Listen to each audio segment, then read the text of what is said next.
Hey guys, what's up? So I've got this realistic portable amplified speaker system called an MPS-20 or -20. I got this actually from one of my guitar students today.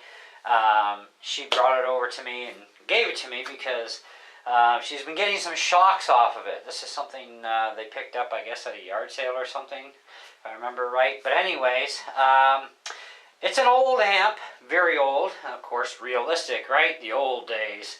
And it's got your volume control on it, tone control, power switch, of course. Has a 6-inch speaker and a tweeter. And on the back end here, we've got line-in source. You got a ground that could be hooked up to a ground wire system, should you require grounding it, which might have worked better. Hard to say. The input jack was pretty bunged, so I put a new input jack in it. And I also lubricated the pots because they were pretty crunchy and stiff, you know. And now they're running nice and loose and free, the way they should. So right now I've got my microphone plugged into it, and so we're gonna fire that up. Hello, testing. 1, 2, 3, 4. 1, 2, 3, 4. So this is a 12-watt amp from what I can find for information on the internet. There's really not a lot out there for info, and actually this will be the first official video for YouTube. I couldn't even find a YouTube video on it to get any real info on it, other than that it is for microphones because it specifies microphone input on the back. However, we can unplug our microphone, and I'm going to hook up my wireless here just because it's less hassle. That's because it's not active yet. Alright, so I got my Telecaster out, and I'm going to turn the volume down on this thing a bit. So you see, tone control works great.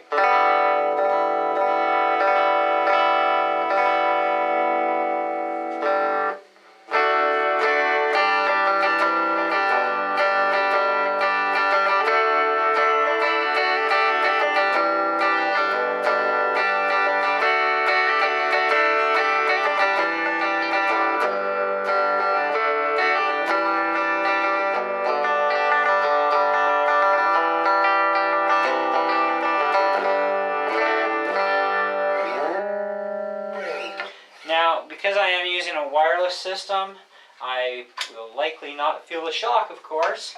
So, let's get out our trusty wire and hook a cable up to this thing. Now, it is a 2-prong cable that comes with it, so it's not a grounded cable. But nonetheless, let's hook in anyhow and see what happens here.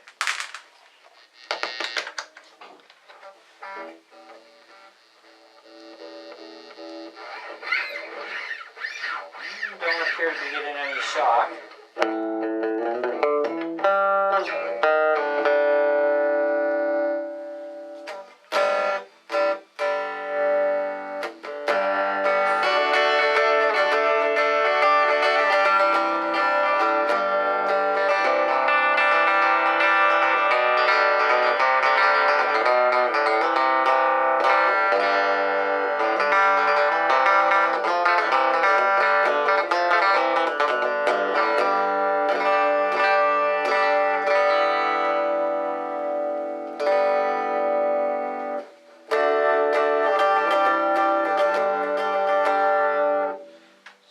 The cab.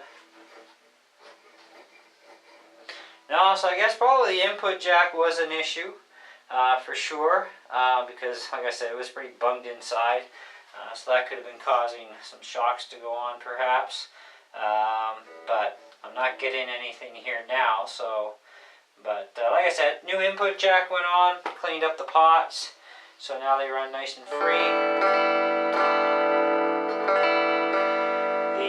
Speaker works great, the tweeter works perfect in it, no hassles there.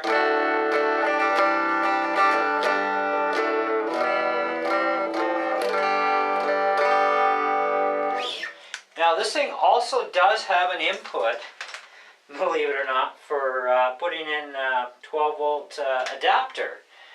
So I'm guessing there may have been some sort of a battery pack system for this, because, you know, otherwise why would you need that kind of an adapter except for a battery system?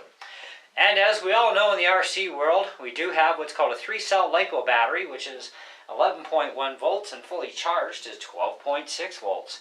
And this thing wants 12 volts at 2 amps, so that means 2000 milliamp 3-cell.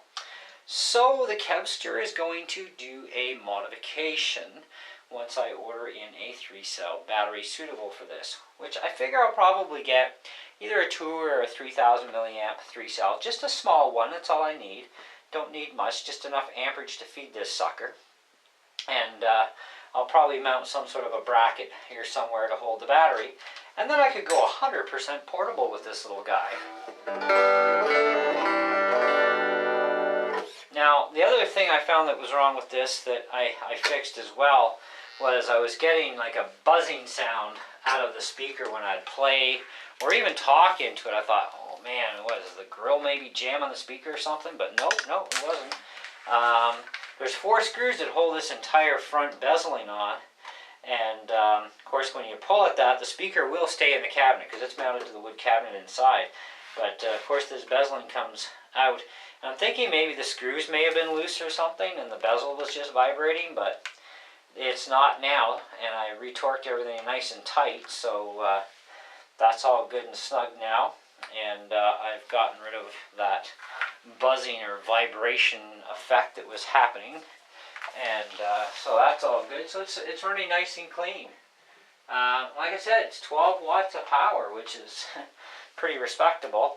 And it will get your vocals out there pretty darn good, that's for sure. So I don't know, I'm going to make use of this for something, that's for sure, because I actually like this thing. It's actually a pretty cool little amp. So we'll see how long it lasts anyways. And, you know, like anything else, you know, just because it didn't shock me, it doesn't mean anything. Maybe it's a time thing where, you know, you have to be playing on the guitar for a while or whatever.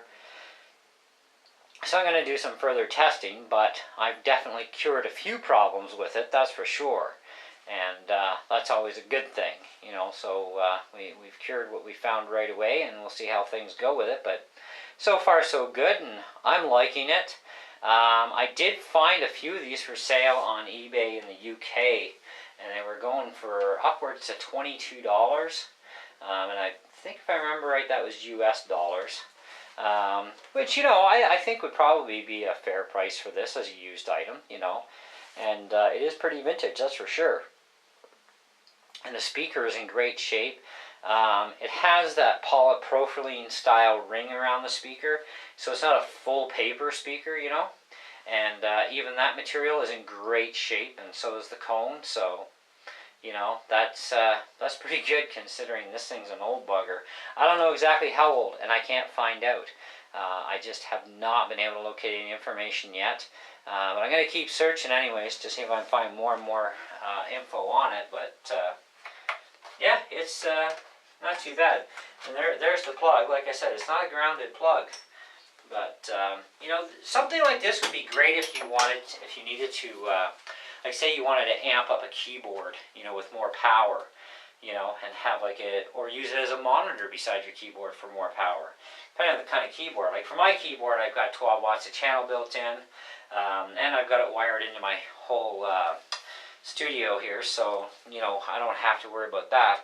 But, you know, even for a secondary vocal system, you know, for live recording, you know, I think this would be great with a mic. You know, that would be pretty awesome, I think. But also for portability use, if I wanted to, say, go to the park with my electric guitar, right? I could put a battery pack on this thing and take that with me and, you know, take some pedals and run them off of some sort of a power source for batteries and just rock the park away, you know what I mean? And anyways, all kinds of different ideas going through my brain right now, and I'm thinking, oh yeah.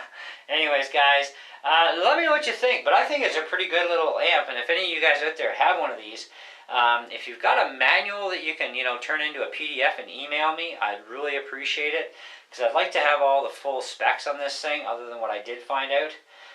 You know, like I said, I found out it was 12 watts. I found out they're selling for about $22 US used. You know, and that's in good shape. You know, that's about all I really know. I can't even pinpoint a year on this thing yet. But I am going to search further and see what I can find. But pretty decent. Anyways, thanks for watching, guys. Catch you on the next one.